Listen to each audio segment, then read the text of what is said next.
By the spring of 1565, the balance of power in the Mediterranean was about to be tested like never before.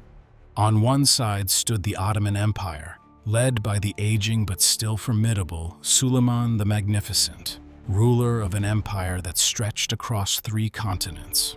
On the other, a small island fortress, Malta, held by the Knights Hospitaller, a defiant brotherhood of warriors who had spent decades harassing Ottoman trade and pride. Suleiman's patience had finally run out. He would send his most trusted commanders, Mustafa Pasha, Admiral Piale Pasha, and the legendary corsair Turgut Reis, to crush the Knights once and for all.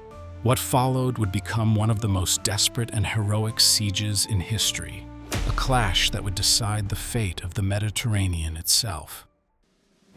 Suleiman the Magnificent, at 71, was a living legend, but he was also tired of these pesky Knights of St. John, these Christian corsairs, constantly raiding his vital shipping lanes. For years, Malta had been their perfect base, a dagger aimed squarely at the throat of the Mediterranean.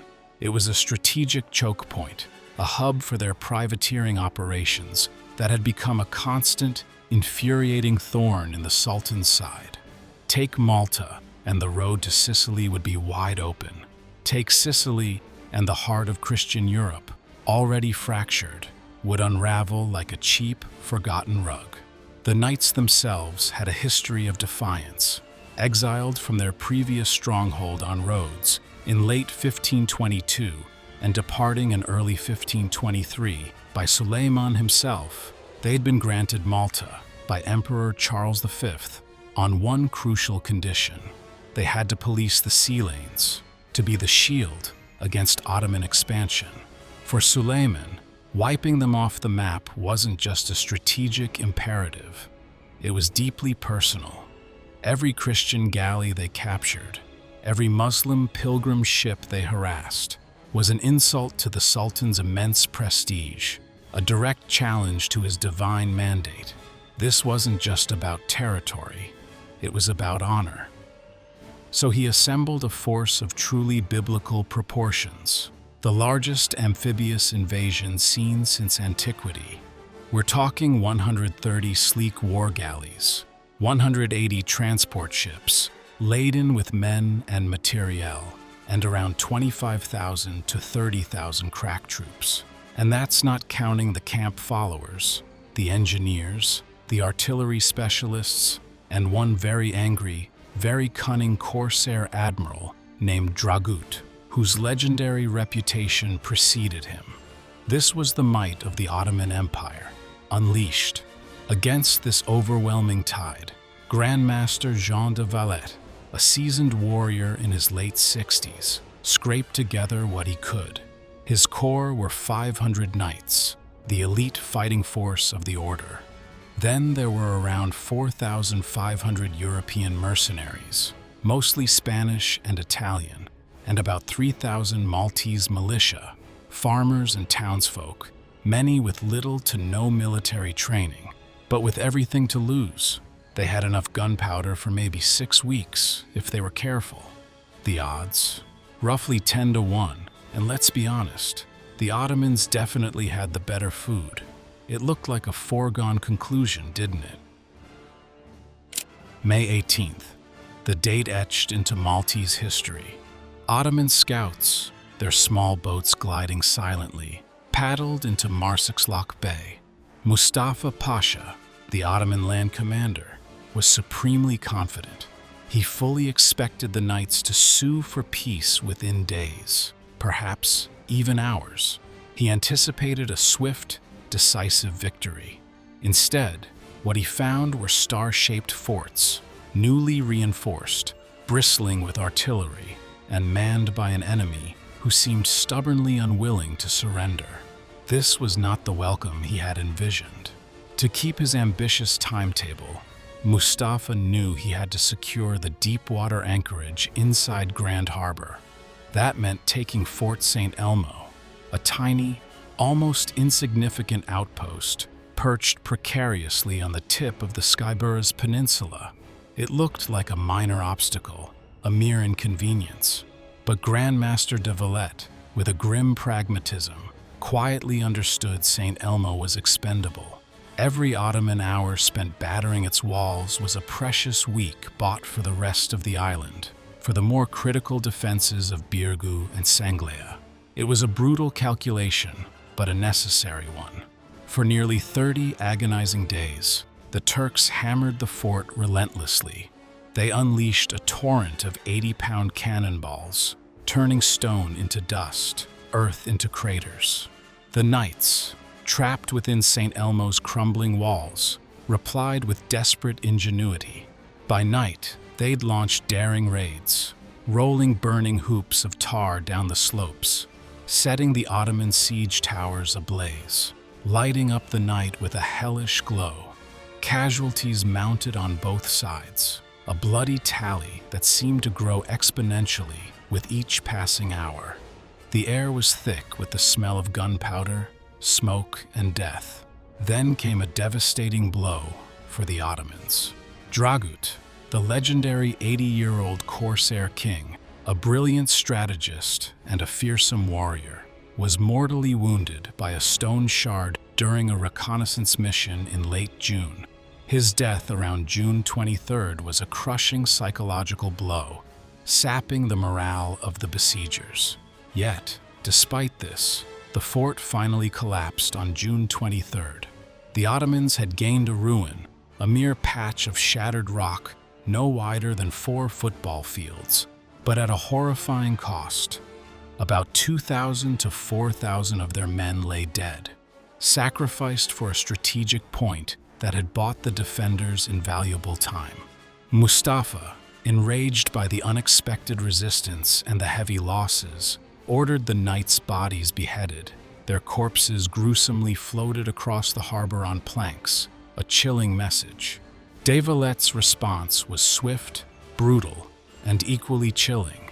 He ordered the heads of his Ottoman prisoners fired back from the walls of Birgu. The siege had become personal. It was no longer just about territory. It was a blood feud, a test of wills. July boiled in, bringing with it not just the scorching Mediterranean heat, but a suffocating sense of desperation. Food, water, and hope, once precious commodities, now ran perilously low within the beleaguered walls of Birgu and Sanglea. The Ottomans, learning from their costly victory at St. Elmo, pressed their assault with renewed ferocity and a grim determination. Ottoman miners, skilled and relentless, began tunneling beneath the bastions, attempting to breach the defenses from below. But the Maltese were just as resourceful. Women, children, and old men joined the defense, hauling clay pots filled with olive oil, then pouring the viscous liquid into the moats. When the attackers inevitably waded through, the oil was torched, transforming the moats into rivers of fire, a truly horrifying spectacle that repelled many an assault. Every single night, under a sky lit by the flickering flares of war, both sides counted their dead, the silence punctuated only by the groans of the wounded and the distant cries of the enemy.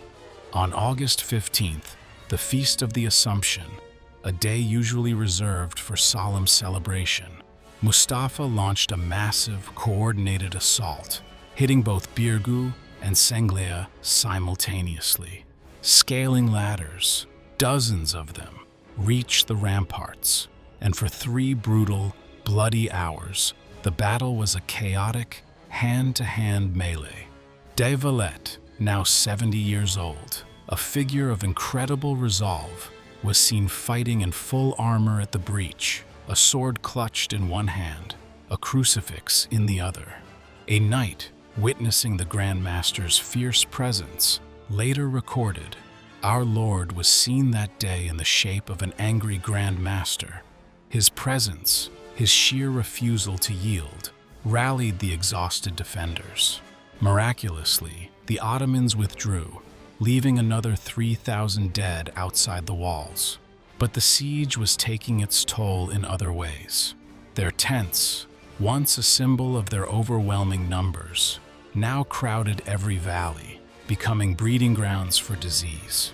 Dysentery and heat stroke began to finish what cannonballs could not. Yet, the defenders were also at their breaking point. They were down to their last barrels of water, their last loaf of bread, which was now being split 9 ways.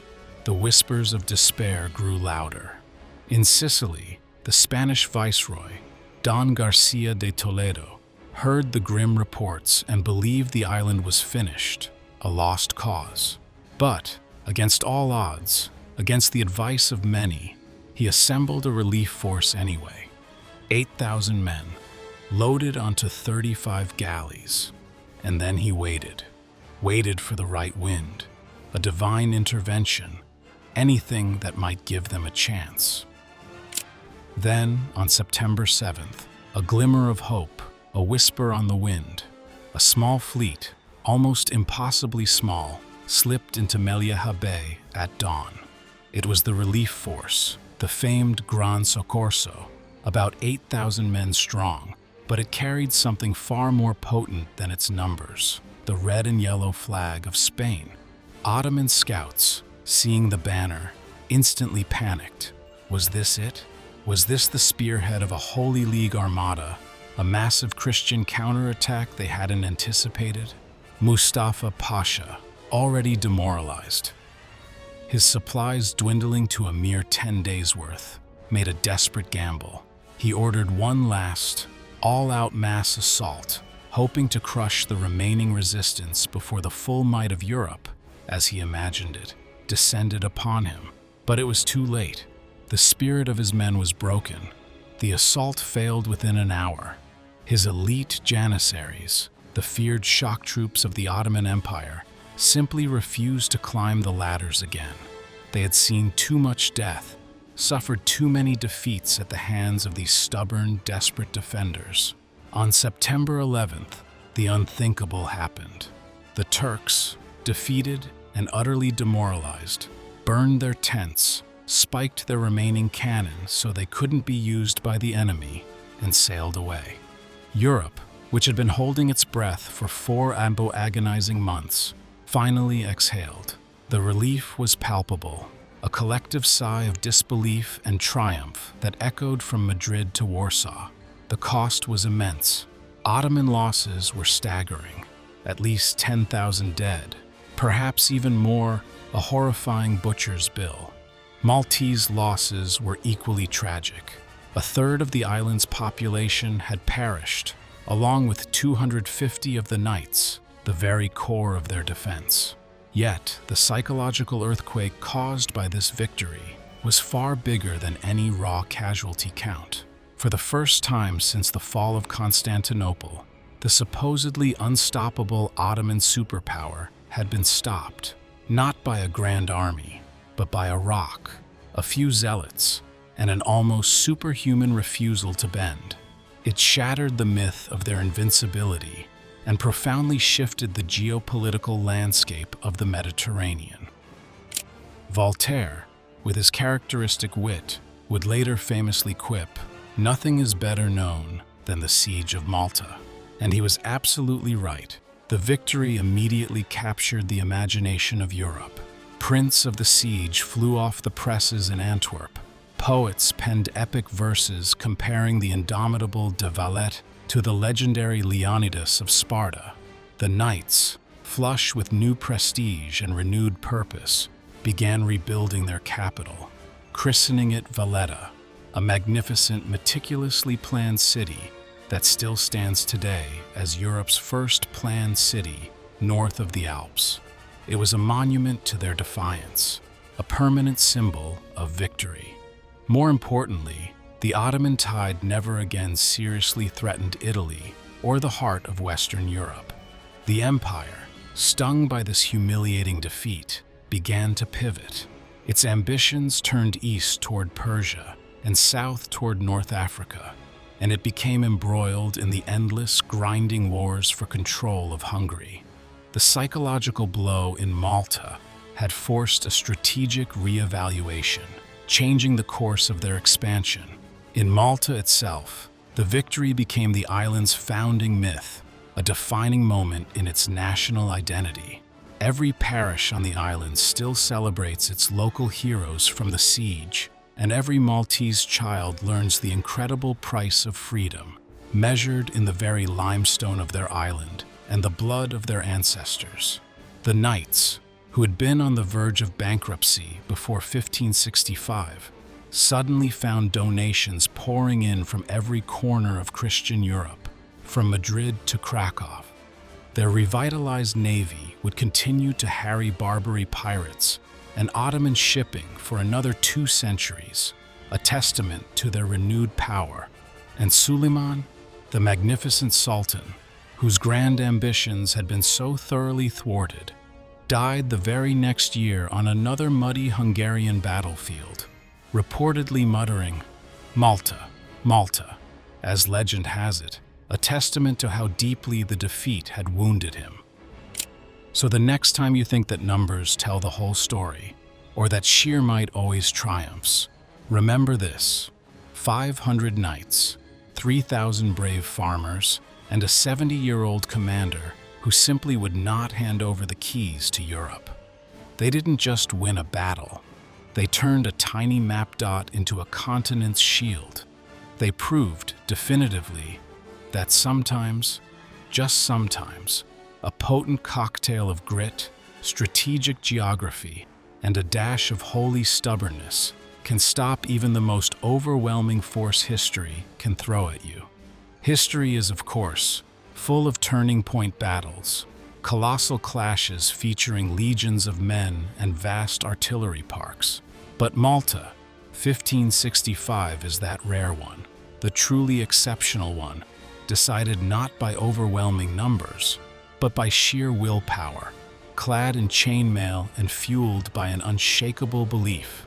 If that doesn't make you want to dig a little deeper into the dusty, forgotten corners of the past, then you might just need to check your pulse. And while you're at it, hit that like button, share this story with someone who needs to hear it, and subscribe. Because the next time the door to the future looks ready to slam shut, someone, somewhere, will need reminding that even the thinnest wedge can keep it open.